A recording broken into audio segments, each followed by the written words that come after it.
Un nouvel anniversaire sans toi, ma chérie, avec toujours ce vide immense et cette douleur qui l'accompagne. Terrible, dévorante. Je m'endors, les larmes dans les yeux, le cœur meurtri. Je t'aime, tu me manques tant. Ta mamounette. Depuis plus de 10 ans, Betty cherche désespérément des réponses à la disparition de sa fille Julie, alors âgée de 26 ans, qui s'est volatilisée un soir de juillet lors d'un voyage en solitaire en Ariège. Là, ça fait 12 ans que je ne sais rien. Voilà, Julie, elle est partie de chez moi le 10 juillet. Elle a rejoint son ami et des copains à Lacanau. Et le 16 juillet, la dernière fois que je l'ai eue au téléphone, elle me dit Maman, je vais vers la côte basque. Oui. Comment vous la sentez au téléphone ce jour-là? Elle est gaie, Ah, elle est bien? Oui, elle est bien. Elle vient juste de quitter ses amis et puis elle était contente aussi de se retrouver toute seule et puis d'aller un petit peu à l'aventure. Le 20 juillet, vous envoyez un message, puisque cela fait 4 jours que vous n'avez pas eu de nouvelles. Oui. Et là, pas de réponse. Rien. Cela vous inquiète tout de suite ou... Alors, 1 ou 2 jours après, oui, le lendemain, je me suis dit, c'est bizarre quand même, 4 jours sans nouvelles. Là, elle ne me répond pas. Je suis je vais laisser passer un petit peu de temps parce qu'après tout, elle a peut-être envie de se poser, d'être toute seule, sans téléphone. Et puis les jours passent et là, je commence à m'inquiéter et je ne savais pas quoi faire parce que je ne savais pas où la chercher.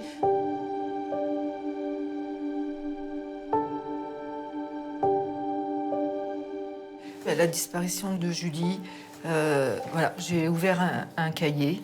Là, c'est le mot qu'elle m'a laissé sur la table à son départ. Je te remercie de bien vouloir arroser mes plantes que j'ai descendues. Je te donne 20 € pour la bouffe de Joli Mignon. Oui. J'espère qu'il ne miaulera pas trop. Il y a eu aussi une tomate dans un pot. Pourrais-tu la planter, s'il te plaît? Je t'aime et t'embrasse. Après 15 jours sans nouvelles de sa fille, l'inquiétude devient insoutenable. Le 1er août 2013, alors que Julie devait être de retour pour se rendre au mariage de son cousin, Betty signale sa disparition.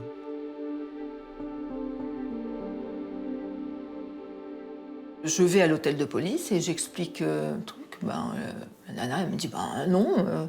Non. On prend pas votre déposition. Voilà. Au nom de quoi elle ne prend pas votre déposition? Parce que Julie était majeure, parce que elle était en vacances et que j'avais pas de raison de m'inquiéter. Alors après, comme j'ai insisté, j'ai dit mais de toute manière, je ne bougerai pas d'ici. Pour moi, il y a quelque chose qui se passe Oui. d'anormal. Donc, elle me dit, écoutez, alors, elle était suicidaire, votre fille? Je dis non. Elle était dépressive? Et là, je me suis dit, j'ai dit oui, elle était dépressive. Donc là, elle m'a dit, écoutez, montez, et puis on va faire Elle a fait un rapport. Ça, c'était le 1er août.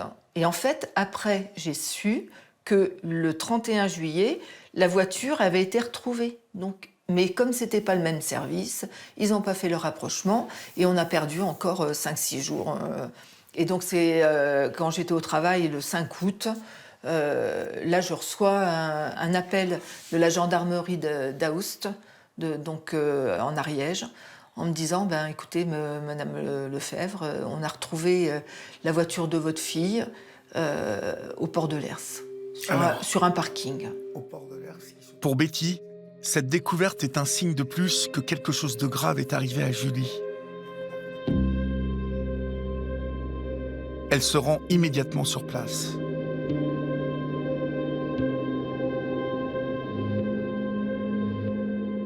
C'est un gendarme qui a ouvert la voiture et puis là, alors il y avait ses petites sandalettes sur son siège. Et donc, il y avait sa gamelle, elle avait mangé le midi, et l'argent liquide. D'accord. L'argent liquide, son passeport, sa carte d'identité, enfin tout. Vous pensez à quoi, vous, instantanément, qu'elle est partie faire une petite balade et qu'il lui est arrivé quelque chose ou... Bah, ça évoque ça. C'était dans les bois et je sais que voilà, elle aime beaucoup la nature.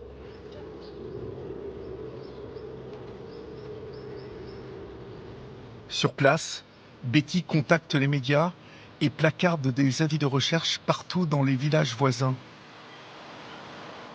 En septembre, une grande battue est organisée par les forces de l'ordre pour ratisser la montagne. 95 gendarmes sont présents, aidés par des bénévoles. Claire, la sœur de Julie, qui avait 20 ans au moment des faits, a épaulé Betty pendant toutes ses recherches.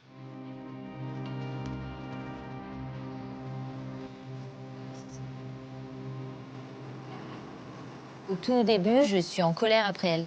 Parce que je me dis qu'elle est partie de son plein gré et que c'est un peu horrible de nous faire ça et de ne pas nous donner de nouvelles.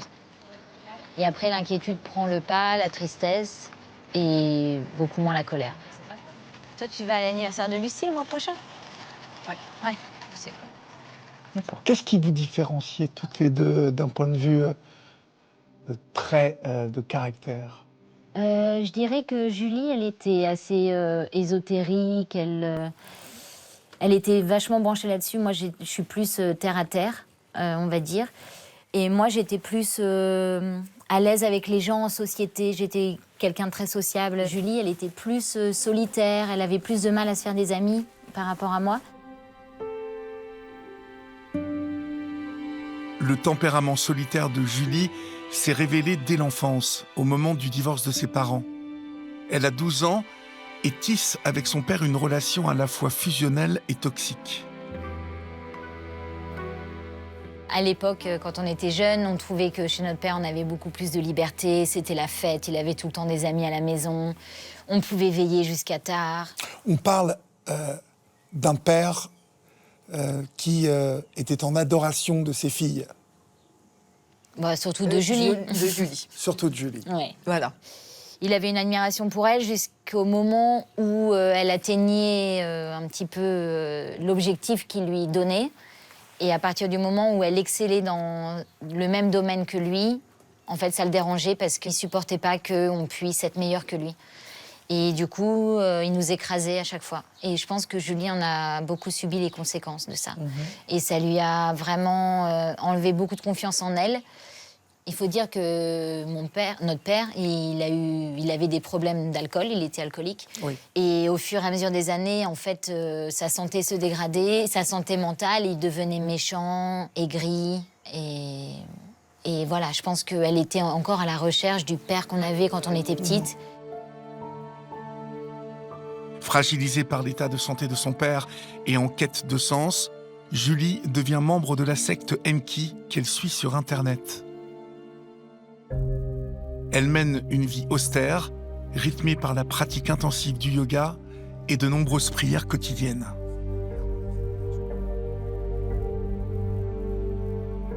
Je me souviens d'une fois où je l'ai vue et elle avait perdu peut-être 10 kilos. Et j'avais été choquée à ce moment-là. Et elle était en muscle, tout en muscle. Oui, bah oui, parce qu'elle faisait faisait un yoga, ouf. Ouais. Oui, oui. Et moi, je lui disais, mais le yoga, normalement, c'est pour être zen, pour... voilà. Et là, ça Oui, te elle stresse. s'est imposée Voilà, oui. de manière très rigoureuse les demandes de cette... Oui, complètement. Et c'est vrai que, comme tu dis, ça l'a stressée parce que parfois, elle était avec nous, il fallait qu'elle s'en aille vite faire sa prière. Elle nous évoquait des choses qui, pour nous, paraissaient tellement aberrantes qu'on n'a pas pu s'empêcher de lui dire « En fait, tu es en train de te faire arnaquer. C'est une grosse arnaque, ce site. C'est pas possible. » Du style. Du style, j'ai rencontré un humanoïde, je vais me marier avec un humanoïde. Et évidemment, elle nous sort ça en plein milieu d'un repas. Donc nous, évidemment, on est atterrés et elle se met tout de suite sur la défensive en nous disant « De toute façon, je peux pas vous en parler. Voilà. Vous comprenez rien. » Voilà, j'aurais pas dû vous en parler. Voilà, vous comprenez rien. Et là, c'est parti en crise de larmes, comme quoi elle était incomprise et qu'elle pouvait pas nous parler.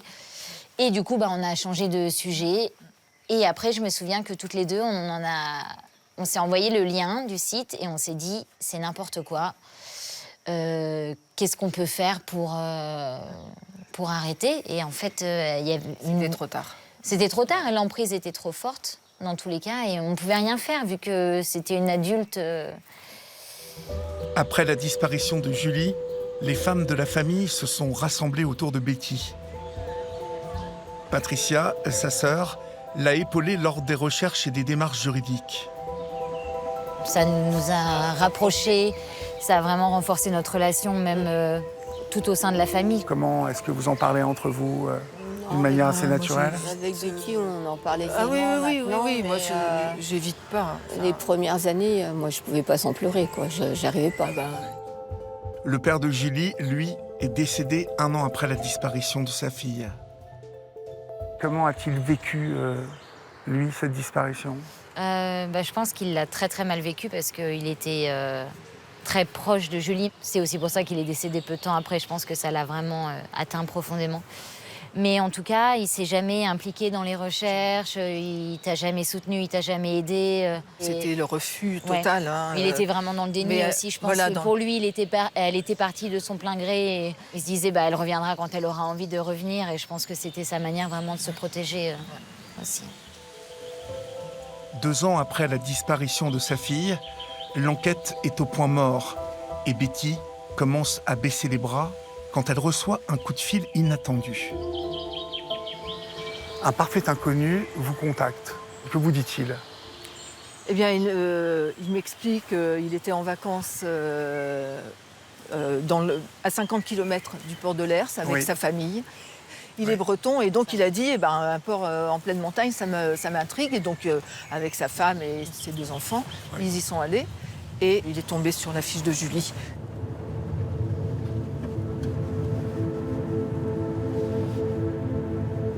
Une fois sur place, déjà on a été subjugués par la beauté du site.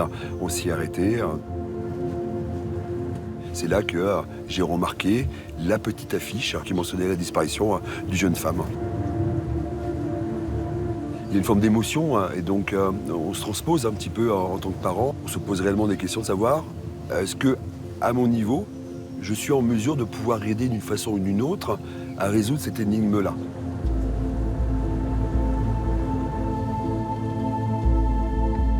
Depuis qu'il a vu l'avis de recherche de Julie, David est très investi et mène l'enquête. L'hiver, depuis Lorient, en Bretagne, où il vit, il relie le dossier et chaque été, il se rend à Port-de-Lers pour explorer méthodiquement chaque recoin de la montagne. Personne ne sait de quel côté elle aurait pu partir, puisque sur le port de Lers, ça donne accès à 2 chemins de randonnée. D'un côté, vous avez donc des apics qui sont hyper dangereux. Donc des recherches ont été menées avec mon drone en répertoriant les zones qui sont intéressantes à rechercher. Et de l'autre côté, il y a un aspect géologique plus intéressant, complètement différent. C'est que là, c'est du calcaire, donc il n'y a pas de falaise. Par contre, il y a beaucoup de trous. Donc l'idée, c'était de répertorier tous ces trous-là, en pensant que peut-être Julie, à un moment donné, elle aurait pu tomber dans un trou.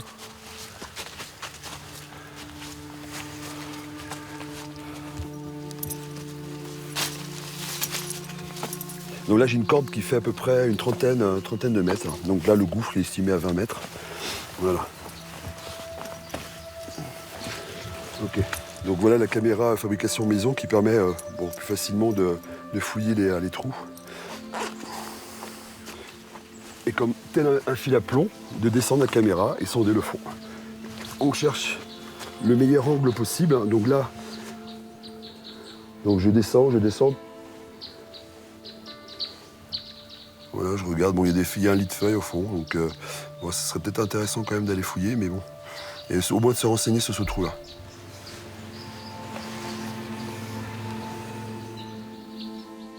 Aujourd'hui, Betty et David sont devenus amis. Et tous deux ont une conviction depuis les battues et les recherches infructueuses. La piste de l'accident semble peu probable. Parmi les hypothèses possibles, existe celle d'une mauvaise rencontre. David est résolu à découvrir la vérité.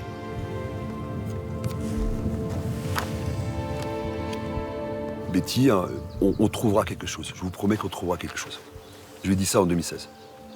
Et j'ai dit, maintenant que tu as dit ça, Pépère, tu vas aller jusqu'au bout parce que tu peux pas lui mentir. Après plusieurs années d'enquête, David a réussi à établir le parcours de Julie la veille de sa disparition. La jeune femme aurait assisté à un concert sur la place du village de Massat. Un concert dont David est parvenu à récupérer les images. La personne qui tenait le caméscope à l'époque se trouvait à cette place-ci. Le groupe jouait dans cet endroit-là, face au public qui était là, sur la place, avec la buvette. Donc on voit tout un attroupement qui danse, qui regarde le spectacle.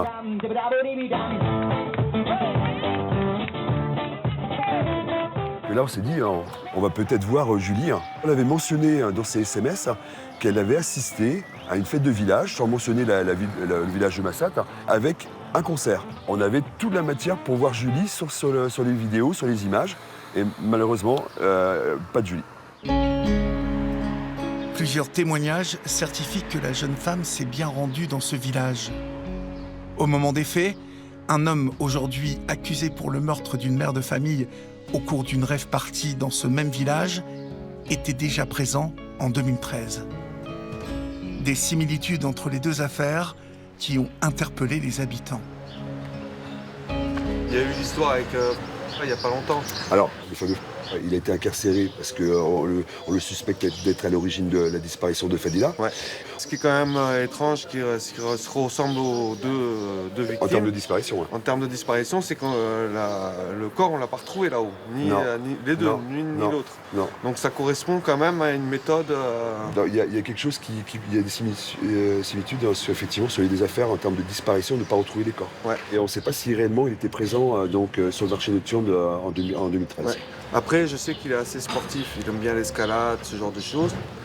Peut-être qu'il est monté là-haut à l'étendard, se promener, faire d'escalade. Tout est possible. Mais c'est vrai que c'est le fait qu'il y ait eu le marché nocturne, il y a un petit lien. Bah, merci en tout cas pour votre témoignage. Avec plaisir. Okay. Et bonne chance. Très bien. Bon courage. Bah, on va faire ce qu'on peut.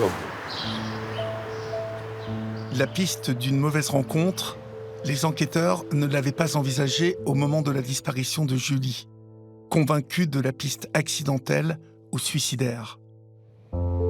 En 2018, le dossier est refermé par la justice avant d'être réouvert en 2025 sous une toute autre dénomination. 7 ans plus tard, la justice envisage pour la première fois l'hypothèse criminelle.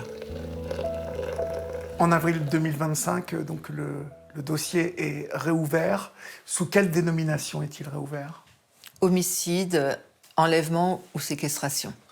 D'accord. Des mots qui, bien évidemment, sont... Ah bah, c'est dur à entendre. Ouais. Mais bon, je savais. Hein. Et puis, c'était une des manières aussi de faire... De quitter Disparition inquiétante qui, c'est vrai que depuis plus de 10 ans, ça n'avait plus... Enfin, ça résonnait plus trop. Cela s'accompagne de toute façon des convictions que sont les vôtres aujourd'hui sur ce qui est arrivé à Julie. Oui, malheureusement, oui. Ouais. Mais toujours, moi, avec une petite lueur d'espoir tant qu'on n'a rien trouvé. Voilà. Est-ce que quelque part, ça vous fige, vous voyez, dans la vie est-ce que ça vous empêche d'avancer ? Bah, c'est sûr qu'on se demande souvent comment auraient été nos vies si c'était jamais arrivé, si Julie était toujours là. Et si on ne vivait pas avec ce cauchemar depuis 12 ans, effectivement, on n'aurait pas la même vie et on aurait une vie beaucoup plus simple, beaucoup plus belle. Mais on continue d'avancer avec ce qu'on a parce qu'on est ensemble, parce qu'on a notre famille. Et effectivement, le fait aussi d'avoir eu un bébé, c'est un renouveau, c'est une autre joie, c'est d'autres choses qui arrivent. Mais il y a toujours cette douleur qui est présente. Il y a eu un arrêt. Et pourtant, c'est vrai que on continue notre vie. Bon, moi, je l'ai mise un peu en suspens, mais j'ai mes amis, j'ai Claire, j'ai ma famille. Mais il y a toujours ça. La disparition est un deuil impossible. Impossible. Absolument.